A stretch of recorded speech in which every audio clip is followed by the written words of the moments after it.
Hey everyone, so this is going to be the meeting that was for September 24th, 2019. If you would like to go ahead and open up the minutes right now, that'd be really cool so you can follow along. This is just going to be a recap of everything that was covered. So we went over introductions. We all know who we are, so that's really cool already. We went over a little bit of our roles. So just a reminder that Matthew, me, is president. Eunice is vice president. Miles is our treasurer. Lily is our fundraising chair. Omeka is our shift monitor. Johnny is our publicity and advertisement chair. And then Yassine is our secretary. So in terms of which method of contact is preferred, I believe that text is working for all of us pretty well. So we're going to keep it there. Officer overview. So depending on when you look at this, this may or may not be updated. Miles is going to give us a update on how the prizes are looking and how the bank account is doing. Although, if I remember correctly, the bank account currently has roughly 1,300 in the low thousands. And ASUCR actually had some money that they hadn't released to us before, and they're going to release it to us now. That is an additional 12 or 1,300. So we're basically going to double our bank account, which is really nice. In terms of prizes, I believe Miles recently ordered prizes last year, and that they're all restocked. So we should be looking good. And so I'm going to move on after that. Yassine, in terms of what Yassine has to do, he's going to update our MailChimp and Google Sheets. He's going to take out all our old members and then also put in our new ones once those come in. We did have an issue last year with MailChimp and something about having a cap on how many members we can have. So hopefully that doesn't happen this year, but we should watch out for it. With Omeka, I don't know if you need anything else in additional from us, Omeka, but as far as I know, this is what we have for you. In terms of sign-in sheets, if we have enough at each binder for each school. As far as I know, we should be good. But if need be, we can make some copies and then put some more in those binders. Also, when Eunice and Yassine went to the organization seminars that are required for all the orgs, they announced something that is different from Highlander Link, that's replacing Highlander Link. It's actually going to be called communityservice.ucr.edu. That launch date is going to be November 7th. UCR will deal with handling the transferring of all the hours over from Highlander Link to the communityservice.ucr.edu. However, we do need to re-register for that. Eunice is in contact with the person that controls all that for UCR, and she is going to get back to us with specifics as far as how to do that. The other thing is, in terms of how we are going to log volunteering hours in the future, they do not have a definitive answer for us yet, whether it is going to be each member defines their hours or we have to go in and define all their hours. So we'll see how that goes. But they will be transferring over from Highlander Link to communityservice.ucr.edu. For Johnny will be designing 7 online flyers. So I've been Instagram ads for these upcoming weeks. 4 are going to be for week 1 posts, and then 3 are going to be for week 2 posts. There are also going to be physical posters made for just to put around campus. You can see over there or wherever you're looking on the meeting minutes. We're going to have them in UNLH, MSE, Life Science 1500, and Physics 2000. And they should have our name, orientation dates, our Instagram, and our Remind 101, which I will hit in just a second. If Johnny reaches out to you to ask for help in terms of making the posters, because making 4 can be kind of time consuming and difficult, please help him out as much as possible. I will, if my schedule allows, I'll be going with him together this Thursday or Friday. The posters can be made at Student Life Services. I don't remember their exact name, but Student Life on the 2nd floor of Hub. If you are at Habit, walking over to the 2nd floor, and you walk over towards the elevators, they are the first door on the right-hand side. Moving on from that, we also have our new t-shirt design. So Johnny is going to be designing our t-shirt, which will be done by the end of week 1. Miles, I will need Miles to contact Chris Rahal from FightyE. As far as I know, Chris has a t-shirt contact that can help us get really good pricing. $6 a shirt as long as we only use one color ink, which is what we've been doing all these years. So if we can do that, that'd be really nice. I talked to Abby from last year, and I also talked to Eunice, who was also VP last year. And the general agreement was that we didn't have enough shirts for members. So instead of getting like 20 of each size, what we're going to do this year is aim to have 40 smalls, 40 mediums, because that's where we ran out of most, 20 large, and just keep a few of the extra large and extra large just in case we need those. Roughly, if it's $6 a shirt, it should come out to about $582 for 97 shirts. Or, I'm sorry, not 90, 107 shirts. And that's without the fees or anything. So we could theoretically fund that all by ourselves. And it could be covered in the member fees, which would be, it's new members is $15 and returning members is $10. But we do want to get funding from ASUCR. So Miles will be reaching out to ASUCR. Hopefully he can get that funding and all that worked out, at least started by week 3. Hopefully, if everything goes as planned, we receive the shirts. Excuse me for that. We receive the shirts by the end of the quarter, and we start distributing them next quarter. Now, this is an official name, but I just didn't know what to call it. Shirt Protocol. So, Shirt Protocol for new members. What they'll do is they'll wait until next quarter to receive their new shirts. In the meantime, they're gonna wear any UCR gear.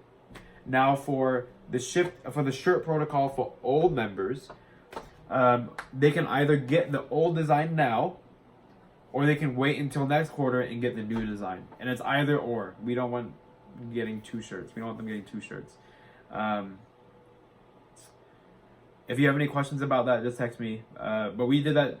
Me and Eunice agreed on that just for simplicity. So there's not like, oh, do we get the new shirt, old shirt, yada yada. Let's keep it straight like that. Eunice will also be emailing all the old members to see if they need a shirt. She will also be emailing an interest sheet that is like people that aren't in the org but are interested about our orientation and all that stuff. So for tabling, I know on the slide it says, do we want to do it? And if yes, what supplies do we need? Considering that we're all in FightyE and we're all in many different other activities and our time and efforts are stretched very thin, especially during this week 1. Me and Eunice think it's best for us to not do tabling during the involvement fair for Wednesday of week 1. So that means that we won't need to worry about supplies or anything, just because it's a big hassle to get it from Hub, and then to get chairs and to have a banner or things like that.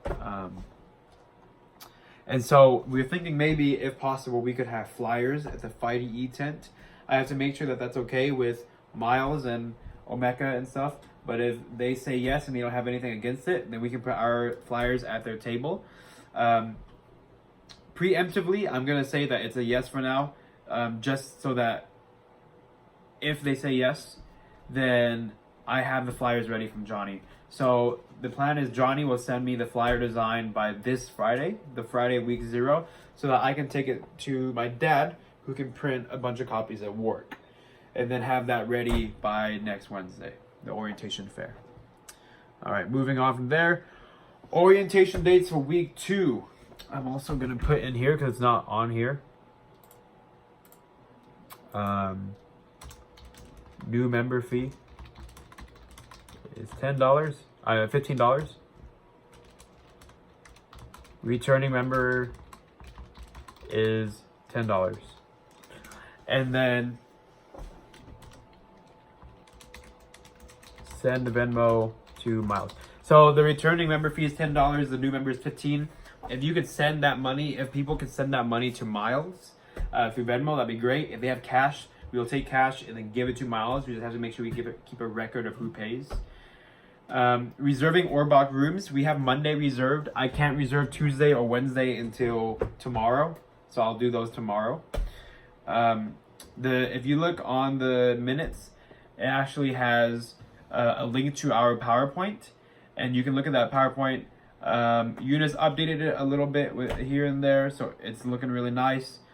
In terms of dates and assignments, so Monday, this is all going to be week 2. Monday, October 7th, we have in Orbach room 310. It's going to be Omeka and Yassine.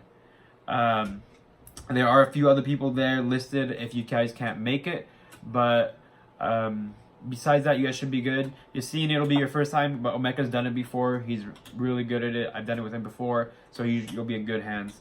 Tuesday is October 8th. It's going to be from 5 to 6 p.m. The room is to be announced, but it should be like some room on the 3rd floor. It's going to be me and Johnny, and we are the only ones that can make it at that time. And then Wednesday is going to be October 9th, which is going to be from 6:30 to 7:30. And the room is also to be announced, but it will be on the 3rd floor.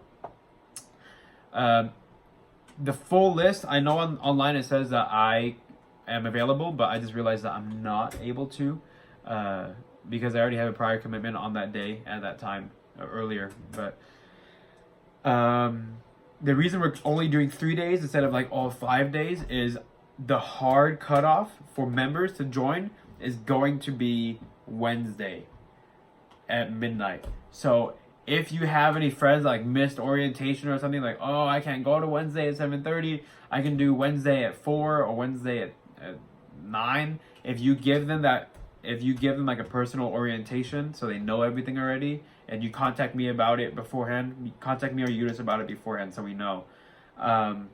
You have that one-on-one orientation with them and they pay and everything, then we can slap them on the list last minute.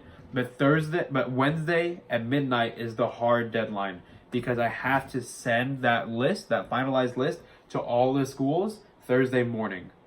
And so they need 2 to 3 days to process that, so they have everyone on their list. That way we can start volunteering on week 3. Because if we don't send it by that Thursday morning, then what happens is that we don't know if people are on the list and approved in time. And what might happen is people have to wait until like week 4 to volunteer. So we're trying to avoid that as much as possible. Going on after that, create a scholarship for those who can't afford the membership fee. That's kind of it doesn't have to be called like a scholarship or anything. Just say at the end of the seminar, the orientation, if you guys for some reason can't afford the $15 sign up fee, go ahead and reach out to me personally, or reach out to me as in you presenting, and just say that you'll work with them in figuring out a fee. If they can do a partial fee, like $5 or $10, that'd be great. If they can't do any at all, we can probably do that for a few members. That'd be fine. But always remember that when we collect money, you have to tell them this is a non-refundable payment for whatever reason. So if, for example, they sign up and then suddenly they drop a class or they take on another class, that means that they can't do TLI anymore. We cannot give them that money back. It is a hard rule that's been there ever since we started. The money is non-refundable in any case. And make sure they understand that, because Abby's had parents calling her, but like, I need my money back. And we want to avoid those cases. So they need to clearly understand that money is non-refundable. The last thing is going to be a future meeting. So I know this first meeting didn't work out completely as planned. I'll take a little bit of slack for that. I didn't organize it as well as I had hoped. I'll make sure to organize it better in the future. But we do have 1 or 2 more meetings planned. Me and Eunice want to be able to see everyone together. So we're going to have 1 more meeting in this quarter, either in the mid-quarter to later in the quarter, and that's the plan for winter quarter. And that's in addition to 1 other meeting, which is like a bonding dinner, because we didn't really have an officer transitions, and me and Eunice really do want to have a time for everyone to sit down and kind of just, like maybe have dinner or something and be able to bond a little bit. So we can actually, if you guys want to, we can have those 2 meetings at the same time. So we can have our meeting and then go on to dinner, or we can have dinner and then go on to our meeting, yada yada. I will send out a doodle poll or something like that later in the quarter, because I know this first half of the quarter is going to be super hectic. I don't know everyone's schedules for sure, but I know Friday E will be really hectic. I know me and Miles will be really hectic, and so we'll probably push it off to mid to late quarter. And besides that, that's it. If you go all the way to the bottom of the sheet, it has responsibilities for everyone. It's just if you need to see like a quick bullet point of what do I need to do by the from all this meeting and by when. It has all your assignments and on what deadline. So I need to contact the principals of all the schools. I need to implement Remind 101, and I need to set up the future meeting dates. By the way, so let me hit Remind 101 real quick because I forgot to do that earlier. So Remind 101, what we're going to do is it's basically an easier way for members to contact us because they can contact us through the email and they can through Instagram, but those can both be kind of slow. Remind 101 is pretty quick because you can just text. If you don't know what that program is, basically it was designed for teachers and students. So teachers have a newsletter and students can sign up for that newsletter. So they can text chemistry to 20202 and they'll sign up for that teacher's newsletter. So basically they'll do that for TLI. They'll text like reading to 20202, and so they will be able to get like reminders from us, like let's say, oh, Jefferson doesn't have volunteering this week because they have teacher off day or whatever, or don't forget to do something. And that way if they have any questions, they can also just text that number and we can see it and then respond back to them. Besides that, I think that's it. You guys can see all your responsibilities there. If you guys have any questions, go ahead and reach out to me or Eunice. We'll get back to you as soon as possible. The fastest way to contact me is Messenger. If you really need to get a hold of me, you can call me. Usually I'll reply unless I'm really busy doing something or my phone's dead or I don't have it on me. I will get back to you, especially for a call. Besides that, I think that's it. Thank you very much, you guys, for watching this. I appreciate it. I hope it wasn't too long. Take care.